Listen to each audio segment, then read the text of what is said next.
The following days are uneventful. My level name is continue her dance lessons with Wad. Her steps are still far from perfect, but I can tell that she has improved since my demonstration. Meanwhile, Wad still chooses to ignore me most of the time. At least he does not snap at me for no good reason anymore. Though Deloa is no longer assisting me, she insists on staying in my room more often. She says that there is something important she wants to investigate, and I cannot even guess what it might be. I prefer not having her around anyway. Her constant chattering makes it difficult to focus on anything. Right now, I am still trying to figure out how I can achieve my first good deed. I don't know, by growing up and stop treating people like shit. Maybe that would get you your first good deed. I feel like I'm just so house on my character. But she is just so annoying. Almost 3 months have passed since I was first cursed, but I have yet to complete my first good deed. Because you're so lazy.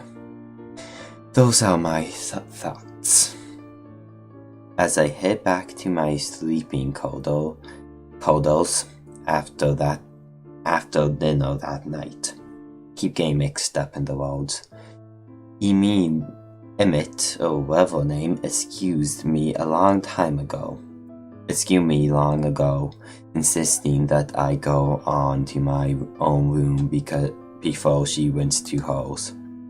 I am walking down the highway when I notice Rod heading down a familiar path. I follow after him. Are you going to the merchant? Rod jumps and turns around.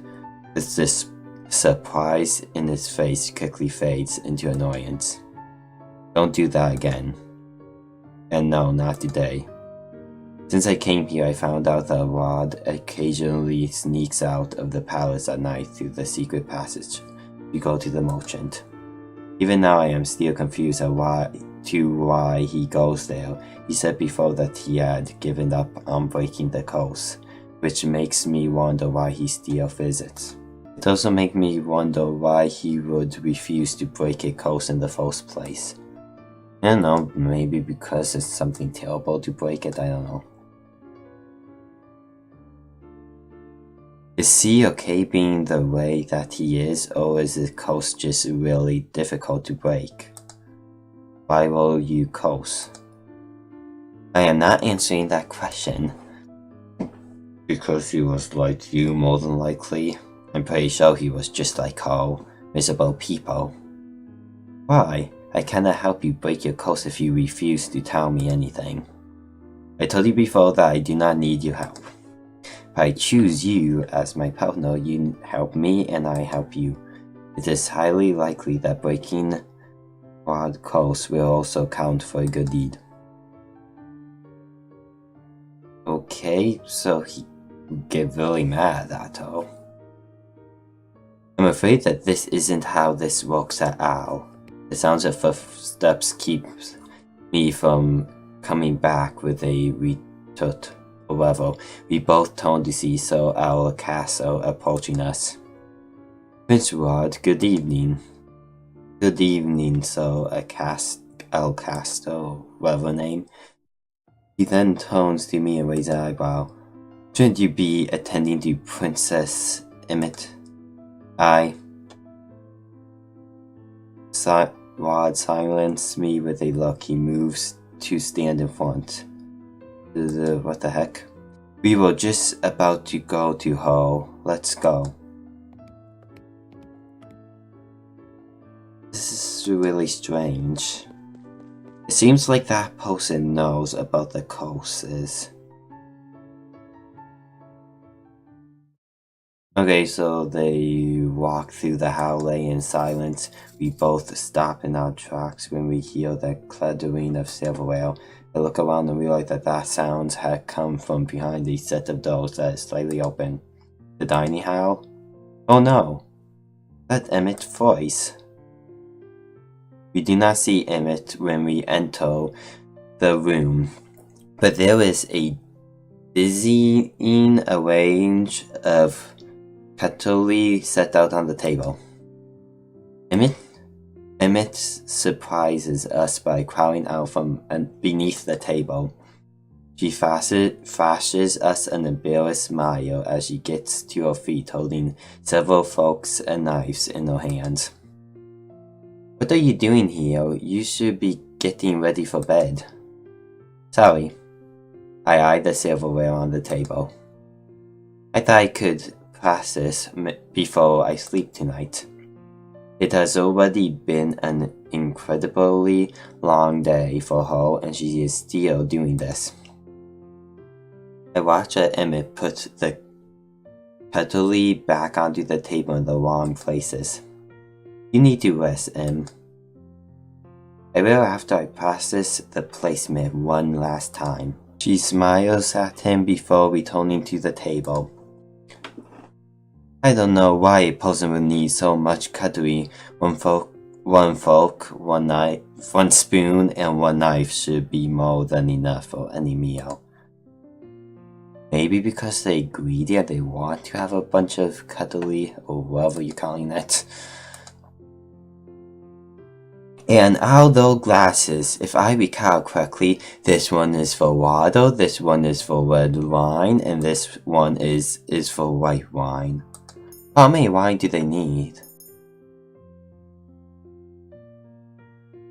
That fluke is for champagne, the other is for sherry. Oh, right. But there are two more. I'm gonna save right here because... in here because I want to make sure in case. The other is for juice and the other glass is for dessert wine. I get dessert wine. The dessert wine glass will only be used during the dessert course. And the juice glass is only used when juice is being served as a course. Otherwise, it is placed next to the water goblet. I see Rod staring at me out the corner of his eyes with lips stretched before he turns back to his sister. It looked like he was about to smile. Then what are those for? I don't know what that crystal was, but that was really weird. Emmett points out the group of folks in front of her. You see, Emmett, those are the folk people of planet Silverware. I have no idea what the group of folks for. You use those every day, Your Highness. You should know the answer. That's just mean. Emmett points at them as she rattles off names. Dinner folk, fish folk, salad. Correct? You know so much about whatever. 2. You really incredible. Lullaby, you make a better noble woman than I do. Even if I told her I was a noble, it's not as if she would believe me. I just read a lot about all of those things. You read and know enough to put them into practice? That's amazing. Especially since you haven't even been with us so long, right, Rod? Rod shrugs. He does not, much to my surprise, disagree. Perhaps you should be my teacher, Lullaby. I can learn so quickly from you. Emmett quickly straightens out the cutlery. Now that I think about it, I have come to realize that Emmett is much more than she appeared to be. It is probably because I am forced to spend so much time with her as her maid. She is different, she is flawed, and not as conceited and more humble than I had originally thought. Maybe I should try lending her a hand. I may not be one of your tutors, but if you need help with your lessons, just ask me, and I will do what I can for you. Bye-bye. I glance at Rod, who is once again wearing that expression of surprise. I shift my attention to Emmett once again. You only have 1 month left to prepare, and as your personal maid, I feel it my responsibility to help you in whatever ways I can. Bye-bye. Emmett wipes her eyes with the back of her hand, and that's when I notice something glistening on her cheeks. Is she crying? You are extremely kind. Thank you. I will definitely take you up on that offer. I am still looking at Emmett when I catch a faint glow coming from the pendant on my chest. Dun dun dun dun! You got that piece of a shoe, I don't know. A piece of your glass slipper that you will probably lose later on. Well, at least she is being kind of better. What just happened? Oh, a pretty necklace you have, Rabbi. Thank you. Anyway, for now, I think that both of us will benefit from some sleep. After escorting Emmett back to her room, I walk out into the holidays. What was that light? It seems like you actually managed to attain your first good deed. I did not know he was still here. I look down my pendant, astonished at what I see. Okay. A piece of the glass slipper? I gingerly touch the new piece that is hanging next to my existing glass slipper pendant. Is it real? It is real. You are not that bad after all, the teachers. What? Rod turns away. Nothing. He walks away.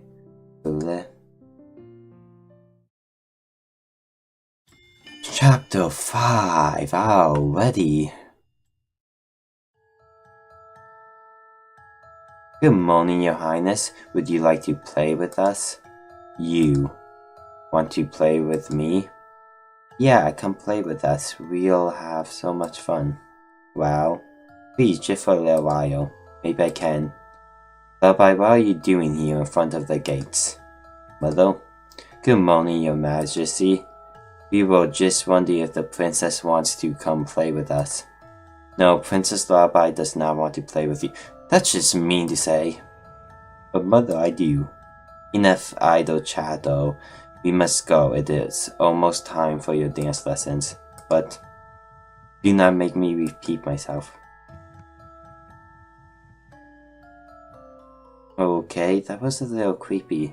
It is still dawn when I wake up. As much as I want to continue sleeping, I have no choice but to get up and prepare for the day. The last thing I need is an annoying lecture from the head maid. I have almost become accustomed to waking up this early, even if I do not enjoy it. As soon as my preparations are made, I begin to make my way towards Emma's room. Should she wake early? I am about halfway there when I hear familiar voices standing far ahead of me, also Alakaso and so Mithril. Are you sure this is going to work? Have a little faith in me. Friends, we are not friends. So Alakaso narrowed his eyes, then turned abruptly to see me. Mr. Rabbi, was it? So Mithril, so Alakaso. Have you been eavesdropping, child? He has no reason to be angry at me. If they were talking about something confidential, they should not have been openly talking in the hallway. I am on my way to Princess Emmett's room. That is why I am here. I coldly look at Sir Alcacer, who looks like he is about to pop a vein. Cannot help but feel satisfied at his reaction. In a few steps, he is suddenly looming over. Okay, creepy. I have never seen Sir Alcacer look so angry before. What is going on? Bud is now walking towards us with a skull look on his face. Sir Alcacer knows this and quickly steps back.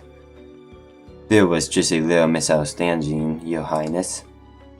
No, there wasn't. I know what they up to. I was eavesdropping. They were going to mess up the forks and knives on Princess Emmet or whatever. Okay. Rod glances at me, his eyes narrowing. Great, I am sure he is going to blame me for this too, even though I did nothing. Much to my surprise, he jumps in between me and Sir Alcasso. Are you alright? He is worried about me. I slowly nod. Rod turns back to Sir Alcasto and Sir Mithros. If you don't have any business with Arbai, I will be taking her with me. Immediate is already waiting for her. Sir Alcasto stares at me for a few moments before bowing down. Of course, Your Highness. Thank you. Shall we?